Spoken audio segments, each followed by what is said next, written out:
Hello friends, आप सभी का स्वागत है स्टडी कवर क्लासेस में। तो आज की इस वीडियो में हम लोग जेसीईआरटी क्लास 7 साइंस का लास्ट चैप्टर आपका 17 का ठीक इसका हम लोग पार्ट 2 यहाँ पे कंप्लीट करने वाले हैं। तो बने रहिए एंड तक, और चैनल पर नए हैं तो चैनल को सब्सक्राइब कर लीजिए। टॉपिक है हमारा थल और जल का असमान रूप से गर्म होना। ठीक, चलिए पढ़ते हैं इसके बारे में। थल समीर और समुद्र समीर के विषय में अपने पिछले कक्षा में पढ़ा है। गर्मियों में थली क्षेत्र अधिक तेजी से गर्म होता है और अधिकांश समय थल का ताप समुद्री जल की अपेक्षा अधिक रहता है। थल में ऊपर की ओर वायु गर्म होकर उठता है, इससे थल के वायुदाब कम हो जाता है। इस कम दाब कर भरने के लिए उसके बाद है यहाँ पे समुद्र से थल की ओर बहती है, यह मानसूनी पवन होती है। ठीक, ये हमारा जो थलीय क्षेत्र होता है, थलीय क्षेत्र का मतलब जहाँ पे पानी नहीं है, ठीक, सिर्फ जमीन ही जमीन है। तो उस क्षेत्र में होता क्या है कि वहाँ पे अधिक तेज़ी से वो गर्म होता है। हवा मतलब वहाँ पे आसपास का एनवायरनमेंट बहुत जल्दी हो जाता है। ठीक, और समुद्र का अपेक्षा माने वहाँ पे भी ज़्यादा, समुद्र में कम होता है, इसमें ज़्यादा। थल में ऊपर की ओर वायु गर्म होकर उठ जाती है, इससे थल के वायु का दाब कम हो जाता है। तो होता क्या है कि जो हवा है वो ऊपर की ओर गर्म होकर बहने लगता है, यानी ऊपर चला जाता है, जिसके कारण वहाँ का जो प्रेशर है, दबाव है, वायु का दाब वो कम हो जाता है। इस कम दाब को भरने के लिए पवन समुद्र से स्थल की ओर बहती है, यह मानसूनी पवन होती है।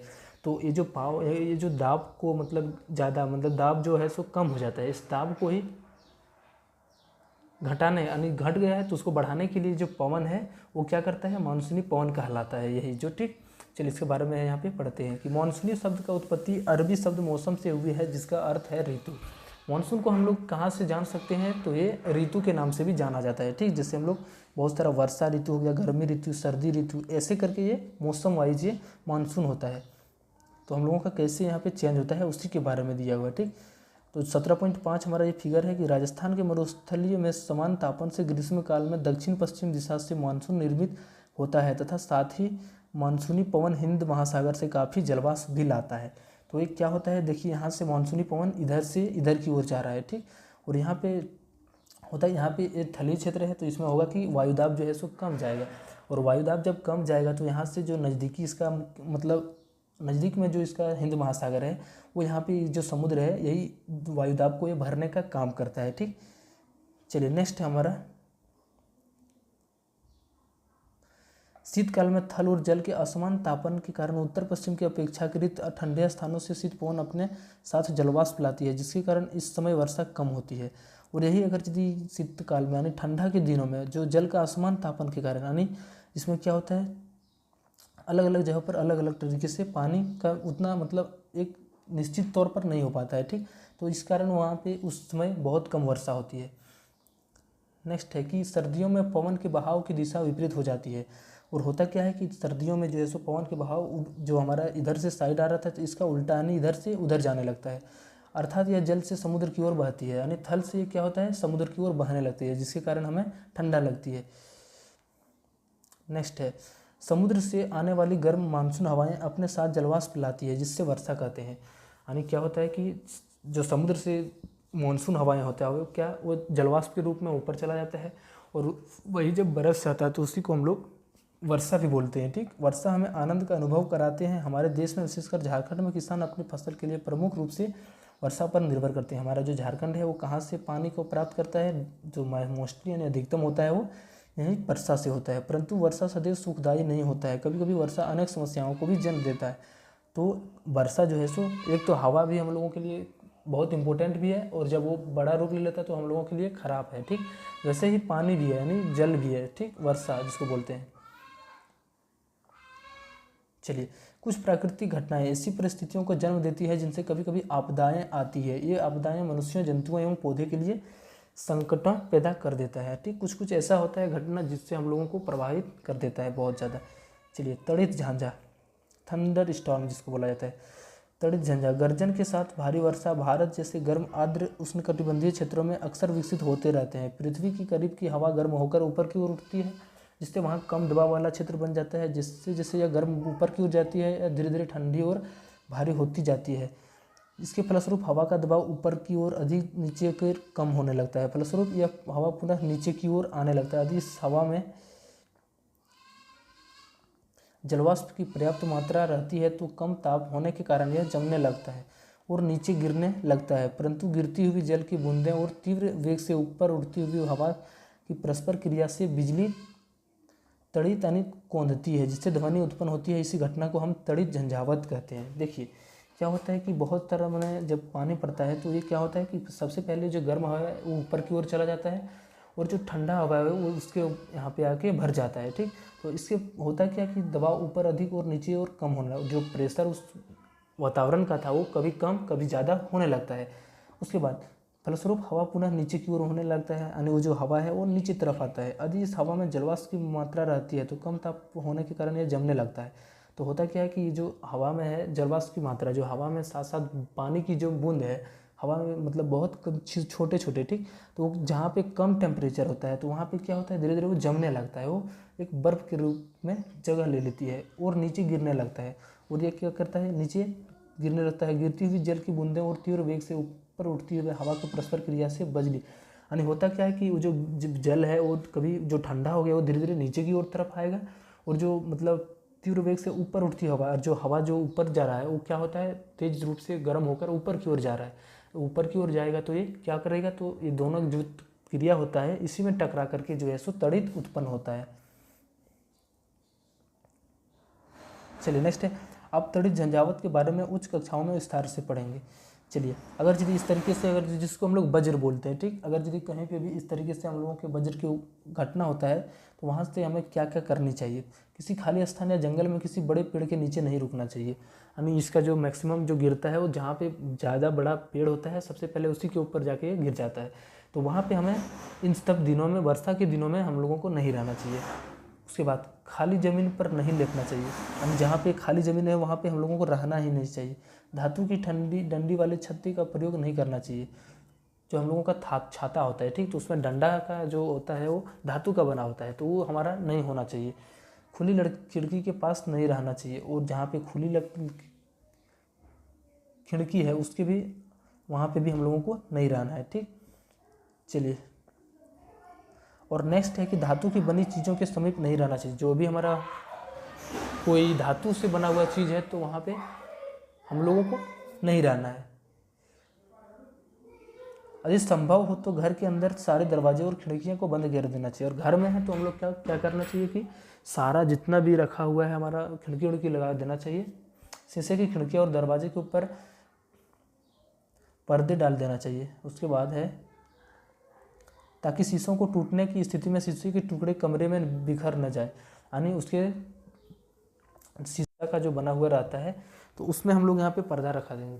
अगर यदि वो पर्दा लग जाएगा तो अगर यदि टूटेगा भी तो हम उससे वहाँ से खतरा से बच सकते हैं, ठीक। अब नेक्स्ट है कि तड़ित झंझा कैसे चक्रवात बन जाता है। आप जानते हैं कि जल को द्रव से वाष्प की अवस्था में बदलने के लिए ऊष्मा की आवश्यकता होती है। क्या वाष्प को द्रव में संघनित होने पर भी यह ऊष्मा वापस मिल जाती है? इससे संबंधित कोई अनुभव आप बता सकते हैं। देखिए क्या होता है कि वो जो द्रव होता है, पानी जो नीचे होता है, उसको वाष्प बनने के लिए क्या हो, अपना अवस्था बदलने के लिए उसे क्या टेम्परेचर यानी तापमान की आवश्यकता होती है, यानी ऊष्मा की आवश्यकता होती है। तो उसी तरीके से जब ऊपर की ओर जाता है तो वहाँ पे फिर हमारा पानी के रूप में कैसे बाहर नीचे आ जाता है, तो इसके बारे में भी पढ़ते हैं हम लोग। चलिए, बादल बनने से पहले जल वायुमंडल से ऊष्मा लेकर वाष्प में बदल जाता है। जब जलवाष्प वर्षा के रूप में बरसता है तो यह ऊष्मा पुनः वायुमंडल में विमुक्त हो जाती है। विमुक्त होने वाली ऊष्मा से आसपास की वायु गर्म हो जाती है। इस प्रकार गर्म वायु ऊपर की ओर उठती है, जिससे वायुदाब कम हो जाता है। फलस्वरूप तड़ित झंझा के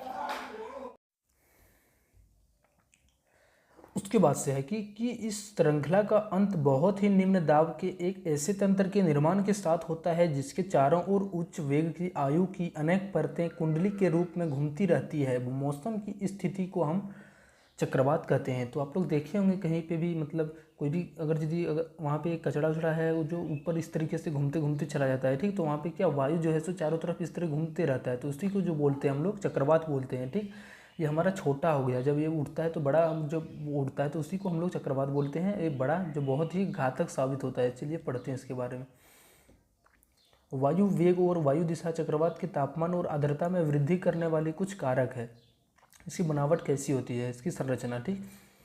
चक्रवात का केंद्र एक अपेक्षाकृत शांत क्षेत्र होता है जिसे हम तूफान की आंख कहते हैं। इसका व्यास 10 किलोमीटर से 30 किलोमीटर के बीच होता है।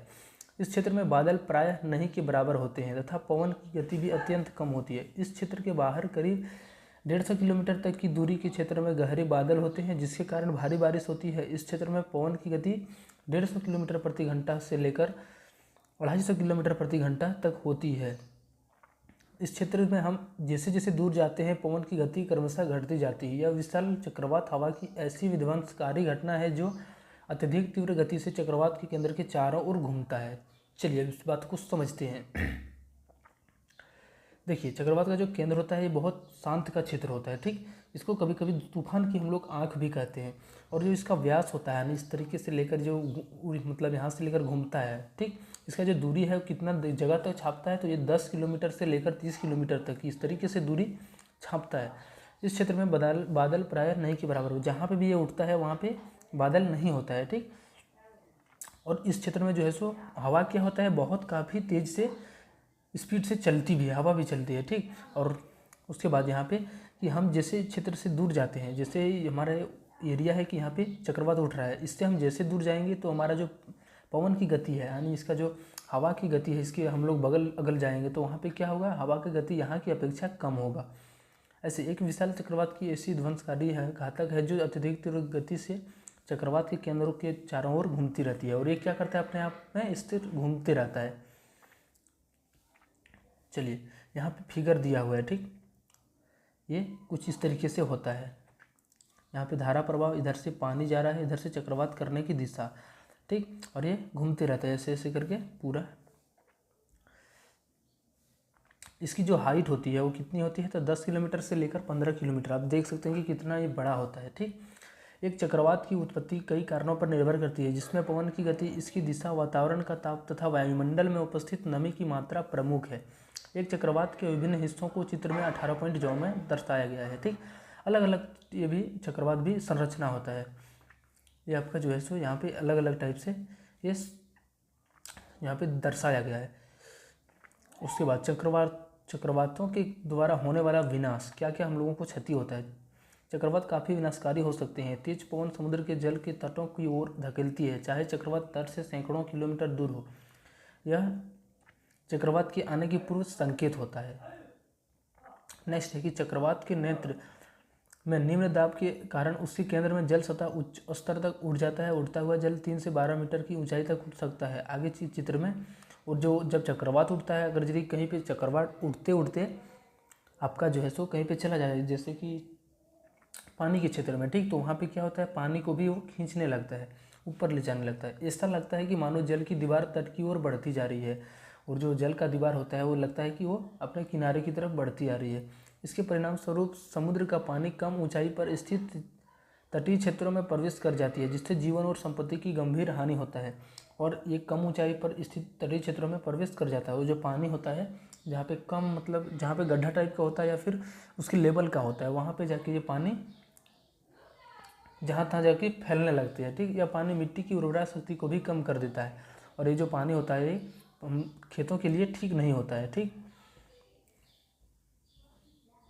नेक्स्ट है कि चक्रवात के तट को पार करते समय होने वाले लगातार वर्षा बाद की स्थिति की ओर भी भयावह बन सकती है। चक्रवात अपने साथ अति उच्च वेग का पवन लाते हैं, तो जो घरों, टेलीफोन केबलों, बिजली के खंभों, वृक्षों आदि को क्षति पहुंचा सकते हैं, जिससे जीवन और संपत्ति को अत्यधिक हानि होता है।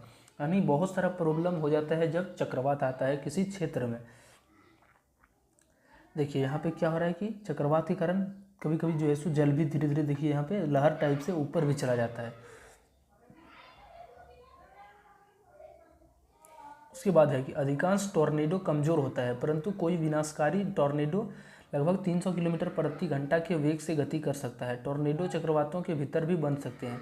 भारत के पूर्वी तट पर चक्रवात ज़्यादा आते हैं, जबकि भारत के पश्चिमी तट पर अपेक्षाकृत कम चक्रवात आते हैं। जो पूर्वी तट है वहाँ पे क्या है, हमारा ज़्यादा आता है, और जो पश्चिमी तट है वहाँ पे बहुत कम आता है, ठीक। इसका उपाय हम लोग क्या क्या कैसे बच सकते हैं। चक्रवात की भविष्यवाणी तथा चेतावनी देने व्यवस्था होनी चाहिए, यानी वहाँ पे पहले से ही बता देना चाहिए लोगों की चक्रवात आने वाली है। चेतावनी को सरकार, संस्थाएं, बंदरगाह, जहाज पर काम करने वाले लोगों, नाविकों तथा आम जनता तक जल्द पहुँचाना चाहिए। उसके बाद है तटीय क्षेत्रों में चक्रवात के समय आश्रय लेने के लिए शरण स्थलों पर निर्माण तथा प्रशासन द्वारा लोगों को तुरंत सुरक्षित स्थान पर पहुंचाया जाना चाहिए। ऐसा मतलब करना चाहिए, ठीक। और हमें क्या करना चाहिए इस मौसम में? मौसम विभाग द्वारा समय समय पर अखबार, रेडियो तथा दूरदर्शन के माध्यम से चक्रवात संबंधी दी गई पूर्व सूचना तथा चेतावनी की अनदेखी नहीं करना चाहिए। यानी क्या क्या हो रहा है ये तो हमारा मौसम विज्ञान के अंदर जानता है, तो उसका हम लोगों को जल्द से जल्द जो वहाँ पे स्थित लोग हैं उसके ऊपर तक खबरें जो है सो अधिक से अधिक पहुँचाने का काम किया जाना चाहिए, ठीक। उसके बाद है हमें अपने सामानों को सुरक्षित स्थानों तक पहुँचाने की उचित व्यवस्था करना चाहिए। हमें आकस्मिक सेवाओं जैसे स्वास्थ्य केंद्र, अग्निशामक दस्तों तथा पुलिस के टेलीफोन नंबरों की जानकारी भी होनी चाहिए। इतना सारा व्यवस्था हम लोगों को करना चाहिए। जब चक्रवात आने की संभावना हो तो सड़कों पर स्थिर पानी में गाड़ी नहीं चलानी चाहिए, क्योंकि सड़क चक्रवात के समय आ गई बाढ़ के कारण टूट हो सकती है, तो वो टूट भी सकती है। अगर आप चक्रवात प्रभावित क्षेत्र में रहते हैं तो कुछ अन्य बातों का भी ध्यान रखना चाहिए। पीने के लिए शुद्ध जल को हमेशा संग्रह करके रखना चाहिए, क्योंकि चक्रवात जब आता है तो वो जोर से पानी मतलब गंदगी वाला पानी वो लेके आता है, तो उस समय हम लोगों को पानी जो है सो पहले से शुद्ध पानी रखना चाहिए। गिरे हुए बिजली के तारों को नहीं छूना चाहिए। जो बिजली का तार गिर गया है उसको नहीं छूना चाहिए। भीगे हुए बिजली के स्विचों को नग्न हाथों से नहीं छूना चाहिए, ठीक। इतना सारा हम लोगों को सावधानी बरतना होगा। जब हमारा बचाव दल पर किसी प्रकार का दबाव नहीं होना चाहिए। अपने पड़ोसियों की मदद करना चाहिए। कुछ भी अगर यदि हो तो अपने दोस्त साथियों को मदद करो। आधुनिक उन्नत तकनीक। पिछली शताब्दी के शुरुआती समय में आने वाली चक्रवात का जानकारी समय से काफ़ी पहले नहीं मिलता था। इसके कारण लोग समय रहते बचाव का सूचित व्यवस्था नहीं कर पाते थे। लेकिन आजकल हुआ क्या है कि इतना तकनीकी में चेंजिंग आया है कि पहले ही सूचना हो जाता है कहाँ पे क्या होने वाला है, ठीक।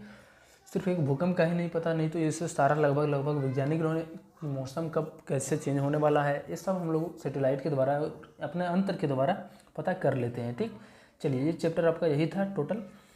हम लोग मिलते हैं नेक्स्ट वीडियो में। चैनल को अभी तक सब्सक्राइब नहीं किए हो तो चैनल को सब्सक्राइब कर लो, दोस्तों को शेयर करो। मिलते हैं नेक्स्ट वीडियो में। और इसी के साथ हमारा जो JCRT क्लास 7 साइंस का है, ठीक, ये पूरा हमारा सिलेबस ये साइंस का कंप्लीट हो गया। चलिए।